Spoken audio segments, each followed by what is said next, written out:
совместным действиям.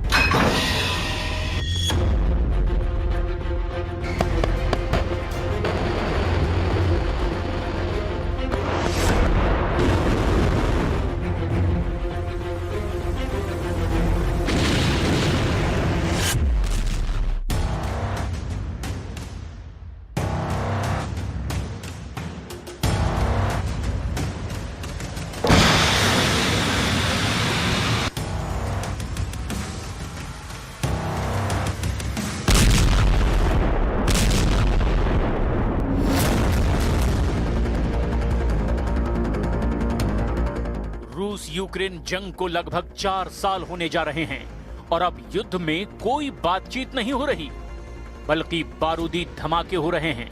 हालात ये हैं कि जो पुतिन और ट्रंप यूक्रेन में शांति समझौते को लेकर हंगरी में मिलने वाले थे, वो प्लान पूरी तरह से रद्द हो चुका है।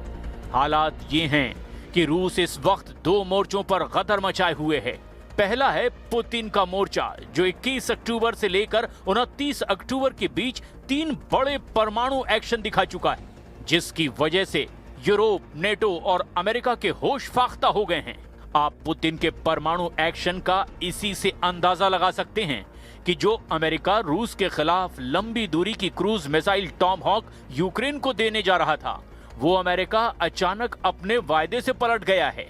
ट्रंप ने अपने एयरफोर्स 1 विमान में पत्रकारों के सवाल का जवाब देते हुए 2 टूक कह दिया कि वो यूक्रेन को लंबी दूरी की क्रूज मिसाइल टॉमहॉक रूस के खिलाफ नहीं देंगे। हैरानी की बात तो ये है कि रूसी सेना इस वक्त पूर्वी यूक्रेन में गदर मचाए हुए है। यूक्रेनी सेना ने खुद माना है कि रूसी सेना ने पिछले 7 दिनों में यूक्रेन पर 2740 हवाई हमले किए हैं। आप रूस के तूफानी हमलों का इसी से अंदाजा लगा सकते हैं कि रूसी सेना ने पूरे डोनेस्क पर लगभग कब्जा ही कर लिया है। खबर तो ये भी आ चुकी है कि रूस ने यूक्रेन को जर्मनी से मिले advance tank leopard 2A6 tank को तबाह कर दिया है। जो ज़ेलेंस्की रूस के खिलाफ जर्मनी से मिले लेपर्ड टैंक को गेम चेंजर मान रहे थे, उन लेपर्ड टैंक के रूस ने चीथड़े उड़ाकर रख दिए हैं। जंग में हालात अब तेजी से बदल रहे हैं। हम शुरुआत करते हैं पुतिन के परमाणु तेवरों से घबराए ट्रंप ने कैसे टॉमहॉक पर ज़ेलेंस्की को डबल धोखा दे दिया है। टॉमहॉक पर ट्रंप का धोखा, पूर्वी यूक्रेन के उड़े चीथड़े। 1350 दिन की रूस यूक्रेन जंग में हालात तेजी से बदल चुके हैं। 15 अगस्त 2025 के बाद से रूस ने जिस तरह से 21 अगस्त से यूक्रेन पर हमले तेज किए हैं, उसने रूसी हमलों के सारे रिकॉर्ड तोड़ दिए हैं। रिपोर्ट के मुताबिक रूस ने पूर्वी यूक्रेन पर 10 गुना से ज्यादा हमले 21 अगस्त से अब तक किए हैं। आप रूसी हमलों की तीव्रता का इसी से अंदाजा लगा सकते हैं कि अकेले पूर्वी यूक्रेन में आने वाले डोनेस्क के 2 इलाके पोक्रोवस्क और कुपियांस्क में रूसी सेना ने भयंकर तबाही मचाई है। रूसी सेना का दावा है कि अकेले पोक्रोवस्क इलाके में ही 10,000 से ज्यादा यूक्रेनी सैनिकों को रूसी सेना ने चारों तरफ से घेर लिया है। खबर तो यहां तक है कि रूसी घेरे में फंसे 10,000 यूक्रेनी सैनिकों में से 5,500 ऐसे सैनिक हैं जो यूक्रेन के स्पेशल फोर्स, पैराट्रूपर्स और मरीन कमांडो हैं। रूस के रक्षा मंत्रालय का दावा है कि रूसी घेरे को तोड़ने के लिए यूक्रेनी स्पेशल फोर्स के जिन कमांडोज को भेजा गया था, उन कमांडोज में से 11 कमांडो को उनके हेलीकॉप्टर समेत मार गिराया गया। अब ऐसे हालात में अमेरिका, नेटो और यूरोप की तरफ मदद की टकटकी लगाए ज़ेलेंस्की को ट्रंप ने डबल धोखा दे दिया है। अमेरिका के राष्ट्रपति डोनाल्ड ट्रंप ने 2 नवंबर 2025 को यूक्रेन को ऐसे मौके पर जबरदस्त मिसाइल धोखा दिया है जब यूक्रेन को सबसे ज्यादा लंबी दूरी की मिसाइलों की जरूरत है। सिर्फ 2 दिन पहले ही अमेरिका ने ऐलान किया था कि रूस के खिलाफ यूक्रेन को लंबी दूरी की क्रूज मिसाइलें टॉमहॉक दी जाएंगी। राष्ट्रपति ट्रंप के रक्षा मंत्रालय पेंटागन ने साफ शब्दों में ऐलान किया था कि अमेरिका यूक्रेन को टॉमहॉक मिसाइलें देने को पूरी तरह से तैयार है। पेंटागन ने यहां तक दावा किया था कि क्रूज मिसाइल टॉमहॉक देने से अमेरिका के टॉमहॉक मिसाइल भंडार पर कोई फर्क नहीं पड़ेगा। पेंटागन की तरफ से संकेत दिए गए कि जैसे ही यूक्रेन को टॉमहॉक देने वाली फाइल पर ट्रंप साइन करेंगे, यूक्रेन को टॉमहॉक मिसाइलें दे दी जाएंगी। लेकिन इस ऐलान के सिर्फ 48 घंटे के अंदर ही ट्रंप ने यूक्रेन को टॉमहॉक मिसाइलें देने से साफ इनकार कर दिया है। जब एयरफोर्स वन विमान में सवार ट्रंप से सवाल किया गया कि क्या यूक्रेन को लंबी दूरी की टॉमहॉक क्रूज मिसाइलें देने पर विचार कर रहे हैं, तो ट्रंप ने जवाब दिया, नहीं, बिल्कुल नहीं। हालांकि उन्होंने ये भी कहा कि वो अपना विचार बदल सकते हैं। हाल के दिनों में आई रिपोर्ट में कहा गया कि पेंटागन ने व्हाइट हाउस को बताया था कि अमेरिका के टॉमहॉक मिसाइलों का भंडार यूक्रेन को आपूर्ति करने के लिए पर्याप्त है।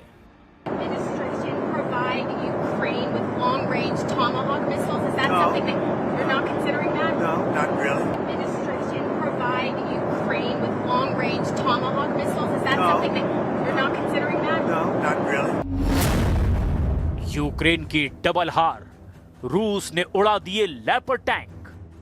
हाल के दिनों में यूक्रेन पर दोहरी मार पड़ रही है। एक तरफ रूसी सैनिक हर दिन सैकड़ों यूक्रेनी सैनिकों को मार रहे हैं, तो वहीं दूसरी तरफ यूक्रेन को मिले नेटो और यूरोप के हथियार भी तबाह होने लगे हैं। रूस यूक्रेन युद्ध में राष्ट्रपति जेलेंस्की के लिए गेम चेंजर माने जा रहे जर्मनी के खतरनाक लेपर्ड टैंक के रूसी सेना ने टुकड़े टुकड़े कर दिए हैं। रूसी ड्रोन हमले से ध्वस्त हुआ लेपर्ड टैंक डॉनबॉस के कीचड़ भरी जमीन पर पड़ा हुआ है। ये रूसी हमला उस वक्त हुआ जब यूक्रेन की सेना का एक काफिला आगे बढ़ रहा था। राष्ट्रपति जेलेंस्की की game changer machine German leopard 2A6 tank अपनी चमकदार तोपों के साथ रूस पर हमला कर रही थी, लेकिन रूस ने अपने ड्रोन हमले से लेपर्ड टैंक के चीथड़े उड़ा दिए। ब्रिटेन के पूर्व खुफिया अधिकारी और रक्षा विशेषज्ञ फिलिप इनग्राम रूसी घुसपैठ को एक छलावा बता रहे हैं और कहा कि पुतिन यूक्रेन में चल रहे युद्ध के बहाने पश्चिमी धन और संसाधनों को कम करने की कोशिश कर रहे हैं। फिलिप का दावा है कि यूरोपीय नेता बैठकों में ये पता लगाने की कोशिश कर रहे हैं कि कैसे जवाब दिया जाए। उधर रूस लगातार मजबूत होता चला जा रहा है। फिलिप का दावा है कि पुतिन की हालिया उकसावे वाली गतिविधियां नेटो को हवा में उलझाने की चाल है।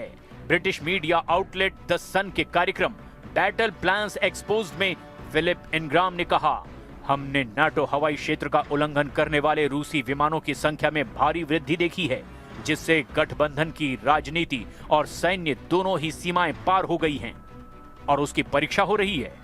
फिलिप के मुताबिक रूसी मिग 31 लड़ाकू विमानों ने एस्टोनिया के हवाई क्षेत्र में 12 मिनट तक घुसपैठ की, जिससे पूरा यूरोप सख्ते में आ गया था। पिछले 2 हफ्तों में यूरोप में लड़ाकू विमानों के आमने सामने की झड़पें, रहस्यमय बड़े ड्रोन और साइबर हमले देखे गए हैं। इसके अलावा पोलैंड और रोमानिया में भी रूसी ड्रोन की घुसपैठ देखी गई है। हालांकि रूसी मीडिया और क्रेमलिन ने इन खबरों को फर्जी बताया और पूरी तरह से नेटो का इसे दुष्प्रचार करार दिया। Удар був складний, комбінований, спеціально прорахований, що було важко протидіяти. Були і ракети, включно з балістикою та аеробалістичними, 52 ракети загалом.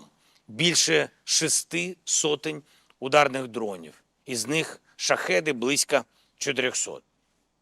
Більшість дронів знешкодили, 2/3 ракет теж збито. 5000 किलोमीटर में जीता रूस, रौंद दिया यूक्रेन। अगर हम पिछले 7 दिनों की रिपोर्ट्स की बात करें तो रूस अब तक यूक्रेन के 27 इलाकों पर जबरदस्त हवाई हमले कर चुका है। यूक्रेनी दावों के मुताबिक रूस ने आधी रात में यूक्रेन पर ड्रोन, मिसाइल और गाइडेड बमों से भीषण हमले किए हैं। दावा किया गया कि रूस ने किंजल बैलिस्टिक मिसाइलों से भी हमले किए हैं। यूक्रेन के पश्चिमी भाग में इवानो फ्रैंकव्स्क, जापोरेजिया, ओडेसा, खेरसोन, सुमय, खार्किव और चेरनिव समेत करीब 27 क्षेत्र रूसी हमलों से दहल चुके हैं। राष्ट्रपति व्लादिमीर जेलेंस्की के मुताबिक मॉस्को ने यूक्रेन के सिर्फ 9 क्षेत्रों पर ही 50 से ज्यादा बैलिस्टिक मिसाइलें और लगभग 500 ड्रोन दागे थे। अब आप ये भी जान लीजिए कि राष्ट्रपति पुतिन ने यूक्रेन पर ताजा हमले और कब्जे को लेकर क्या-क्या दावे किए हैं। रूसी राष्ट्रपति व्लादिमीर पुतिन ने कहा कि कि उनकी सेना ने इस साल यानी 2025 में अब तक यूक्रेन के 5000 वर्ग किलोमीटर यानी 1930 वर्ग मील क्षेत्र पर नियंत्रण कर लिया है। पुतिन ने सैन्य कमांडरों के साथ एक बैठक में बोलते हुए कहा कि युद्ध के मैदान में पूरी रणनीतिक पहल मॉस्को के पास है, हम बढ़त बनाए हुए हैं। रूसी क्षेत्र के अंदर तक हमला करने की यूक्रेन की कोशिशों से स्थिति नहीं बदलेगी। पुतिन का ये बयान ऐसे वक्त में आया है जब दोनों ओर से ताबड़तोड़ ड्रोन हमले किए जा रहे हैं। व्लादिमीर पुतिन के मुताबिक यूक्रेनी सेनाएं मोर्चे के सभी क्षेत्रों से पीछे हट रही हैं। मीटिंग में ही रूसी सेना के जनरल स्टाफ प्रमुख जनरल वालेरी गेरासिमोव ने शीर्ष कमांडरों की बैठक में कहा कि हमारी सेनाएं सभी दिशाओं में आगे बढ़ रही हैं। यूक्रेनी सेना का ध्यान हमारी प्रगति को धीमा करने पर है। कमांडर गेरासिमोव ने कहा कि सबसे भीषण लड़ाई पोक्रोवस्क और दिनिप्रो पेट्रोवस्क की ओर इलाकों में चल रही है। रूसी रक्षा मंत्रालय के मुताबिक रूसी सेनाओं ने यूक्रेन के जापोरेजिया क्षेत्र में नोवो हरिहोरिवका बस्ती पर नियंत्रण कर लिया है। रूसी वायुसेना ने रात भर में 53 यूक्रेनी ड्रोन तबाह करने का दावा किया। अब तक यूक्रेन के 27% से ज्यादा इलाके पर रूस कब्जा कर चुका है। यूक्रेन के जापोरेजिया, खेरसोन, लुहांस्क, खार्किव पर रूस का कब्जा लगभग हो चुका है। हारते और हाँफते यूक्रेन के सामने एक ही रास्ता बचा है कि अगर यूरोपीय देश रूस पर हमला कर दें तो यूक्रेन की हार लंबे वक्त के लिए टल सकती है। हाल में पेरिस में हुई मीटिंग में राष्ट्रपति जेलेंस्की ने साफ कहा था कि रूस के राष्ट्रपति पुतिन मरने वाले हैं, जिसके बाद रूस बिना शर्त युद्ध विराम के लिए मजबूर हो जाएगा। यहां तक कि फ्रांस के राष्ट्रपति मैक्रों और ब्रिटिश प्रधानमंत्री कीर स्टारमर ने रूस को धमकी देते हुए कहा था कि रूस कभी भी यूक्रेन को नहीं जीत पाएगा। रूस के यूक्रेन पर ताजे हमले ये साबित कर रहे हैं कि पुतिन का रूस अपने मिशन में अब बहुत आगे निकल चुका है।